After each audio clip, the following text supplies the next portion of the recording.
आयुष्यामध्ये खूप संकटे आहेत. तुम्ही खूप प्रयत्न करत आहात की तुमच्या आयुष्यामधील ही संकटे कमी व्हावी व यासाठी तुम्ही रात्रंदिवस देवांकडे प्रार्थना करत आहात. तर हा व्हिडिओ नक्कीच तुमच्यासाठी आहे. असे म्हणतात की संकष्ट चतुर्थी या नावातच आहे संकष्ट, म्हणजेच आपल्यावर आलेले संकट हे देव हरण करतात. म्हणजेच गणपती बाप्पा आपल्यावर आलेल्या संकटाचे हरण करून आपल्या आयुष्यामध्ये कोणत्याही प्रकारच्या अडचणी येणार नाहीत याची काळजी घेत असतात. त्यामुळे प्रत्येक पुरुष, महिला, स्त्री, मुलं, मुली कोणीही हे व्रत करू शकतो. प्रत्येक महिन्यामध्ये येणारी संकष्ट चतुर्थी ही खूपच खास असते. हे जर व्रत तुम्ही केले तर तुमच्या आयुष्यामधील संकट हे नक्कीच दूर होतील.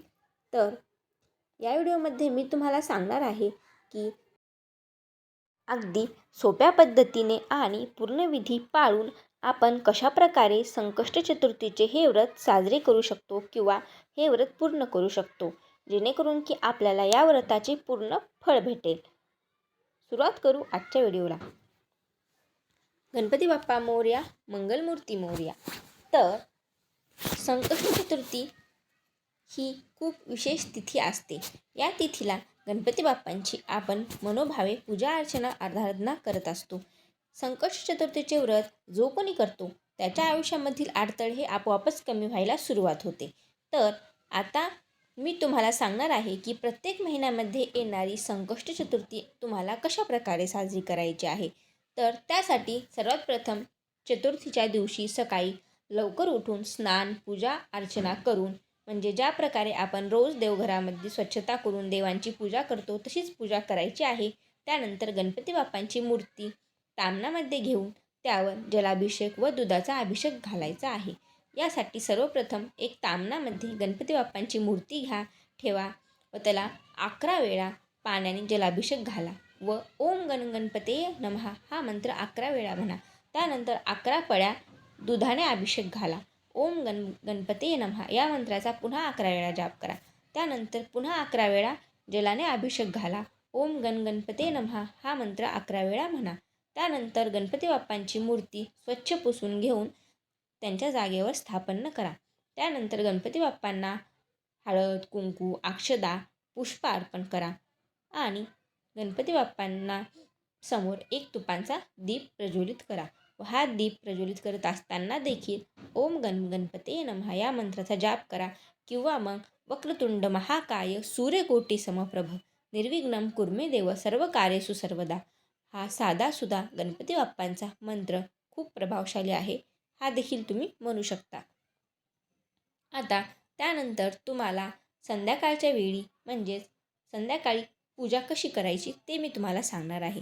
तर संध्याकाळच्या वेळी तुम्हाला सर्वप्रथम चंद्रोदय म्हणजे चंद्र जेव्हा वेळा उदय होतो, ज्या वेळेला रात्री चंद्र दर्शन देतो त्या चंद्राचे सर्वप्रथम दर्शन घ्यायचे आहे. त्यांना अर्घ्य द्यायचे आहे, चंद्राची पूजा करायची आहे. हळद, कुंकू, फूल, अक्षदा अर्पण करायचे आहेत.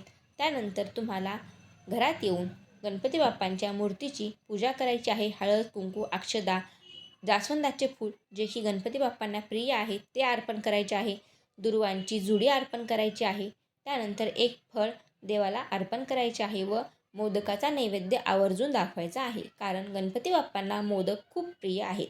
त्यामुळे प्रत्येक संकष्ट चतुर्थीला आपल्याला गणपती बाप्पांना मोदकाचा नैवेद्य आवर्जून दाखवायचा आहे.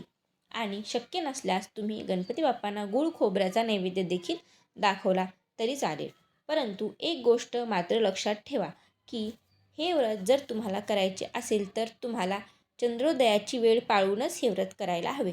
म्हणजे चंद्र उदय झाल्याच्या नंतर चंद्राचे दर्शन घेऊन मगच तुम्हाला हा उपवास सोडायचा असतो.